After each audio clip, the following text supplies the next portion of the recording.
बहुत पहले की बात है, एक गांव में एक भिखारी रहता था। खाने की तलाश में वह हर दिन भिख मांगने जाता था। आज भी इसी तरह वह भिक्षा लेकर अपने घर की तरफ जा रहा था, लेकिन वह आज बहुत खुश था, क्योंकि उस आज फटे हुए जूते भी पहनने को दिए हुए थे। वो खुशी से गाना गाते हुए जा रहा था जंगल के ओर। उसी जंगल में एक राजा भी था, जो अपने हालात से बहुत दुखी था और महल से भागकर वहां आराम कर रहा था। तभी राजा की नजर उस भिखारी पर पड़ी। भिखारी को इतना खुश देखकर वह ये सोचने को मजबूर हो गया कि इस इंसान के पास कुछ नहीं है। फटे हुए कपड़े व पैरों में कटे फटे जूते होने के बावजूद भी यह कितना खुश है, और एक मैं हूँ जिसके पास बहुत संपत्ति है फिर भी दुखी हूँ, और मेरे पास तो मेरा परिवार भी है, लेकिन इसके बाद भी मैं खुश नहीं हूँ, क्योंकि मेरे परिवार वाले मुझे नहीं मेरे राजगद्दी से प्रेम करते हैं। उन सभी को सिर्फ मेरी राजगद्दी चाहिए और इसके लिए वे मुझे मरवाने की योजना भी बनाते हैं। राजा ने एक दिन अपने महल में कुछ पहरेदारों को बात करते हुए सुन लिया था। वो आपस में बात कर रहे थे कि जैसे ही यह राजा मर जाएगा, उनकी रास्ता साफ हो जाएगा। वहीं राजा की पत्नी बहुत पहले ही उसे वह राजमहल को छोड़कर जा चुकी थी। राजा को कोई पुत्र भी नहीं था, इस वजह से उसके पास अपना कोई उत्तराधिकारी भी नहीं था, इसलिए वह बहुत ही सावधान रहने लगा था। इतना ही नहीं, एक दिन राजा के खाने में उसके भाई ने जहर मिलवा दिया था, जिसके बारे में राजा को भनक भी नहीं थी। वो तो राजा जब खाना खाने बैठा, तो अचानक एक बिल्ली ने आकर वो खाना खा लिया और कुछ देर बाद वो बिल्ली वहीं मर गई। इस घटना के बाद से राजा अपने खिलाफ हो रहे योजना के प्रति बेहद सतर्क हो गया था। उसने अपने भाई से कहा कि उसके मरने के बाद वही राजा बनेगा, इसलिए उसे राज्य की सारी जानकारी रखनी चाहिए।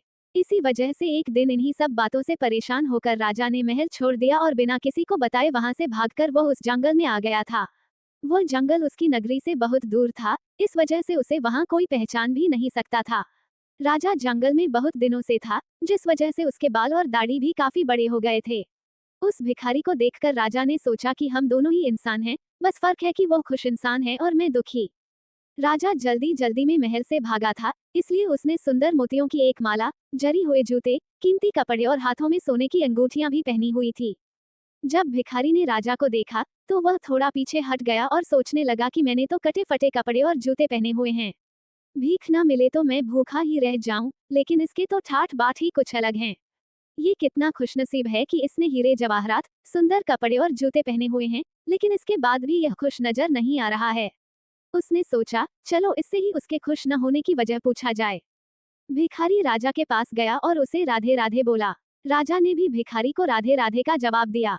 भिखारी ने कहा, आप तो बहुत अमीर परिवार के लगते हैं, फिर इस जंगल में क्यों भटक रहे हैं?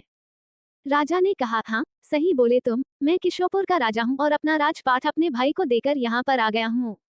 मेरे घर वाले संपत्ति के चक्कर में मुझे मरवाने की योजना कर रहे थे, उसी से बचने के लिए मैं यहाँ पर मन की शांति के लिए आया हूँ। काफी दिनों से मैं ऐसी हालत में हूँ, मेरी लंबी दाढ़ी देखकर लोग मुझे भगा देते हैं। रास्ते में जो भी फल फूल मिलता है, वही खाकर गुजार बसर कर लेता हूँ।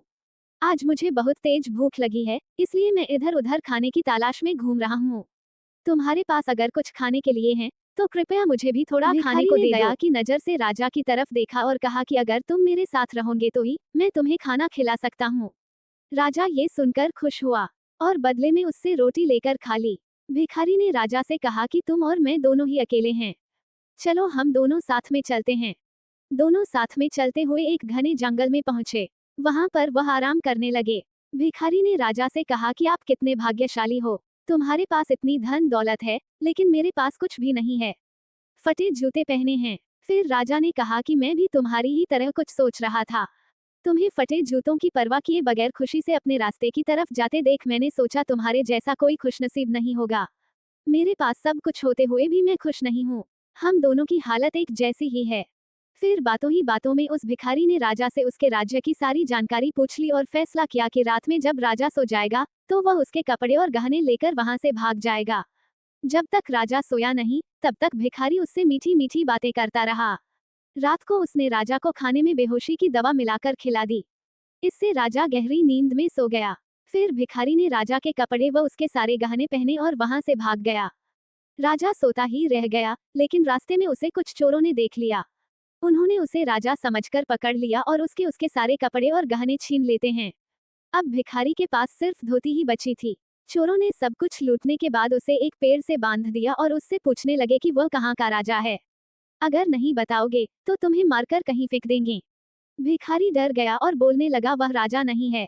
मैंने अपनी लालच की वजह से एक राजा के सारे कपड़े और गहने चोरी कर पहन लिए थे। वह राजा अपने जीवन से दुखी है और जंगल में खाने के लिए भटक रहा है। चोरों ने उसे बोला कि तुम नाटक करना बंद करो, नहीं तो मारे जाओगे। ये सुनकर वह भिखारी और डर गया। चोरों को बताया कि वह किशोपुर का राजा है। उसका भाई उसके राज्य का मंत्री है। वह अभी जंगल में आराम कर रहा है, लेकिन चोरों ने उसकी बात पर भरोसा नहीं किया। उधर जब राजा की नींद खुलती है तो वह भिखारी को बुलाता है। उसने अपने सामान को देखा तो उसके पास सिर्फ एक पोटली ही होती है, जिसमें उस भिखारी का कुछ सामान होता है। इधर लुटेरे किशोपुर के महल में पहुंच जाते हैं। वहां पहुंचकर वो राजा के भाई से कहते हैं कि उनके पास उनका भाई है। अगर वो उसे बचाना चाहते हैं तो उसके लिए पैसे देना होगा। उसका भाई बहुत खुश हुआ। वह चाहता ही था उसका भाई मर जाए। नींद से जागने के बाद जब राजा को भिखारी की सारी बात बताई तो उसे बहुत दुख होता है। उसने सोचा कि अब उसे कहीं जाकर अपने खाने के लिए इंतजाम करना होगा, वरना वह भूख से ही मर जाएगा।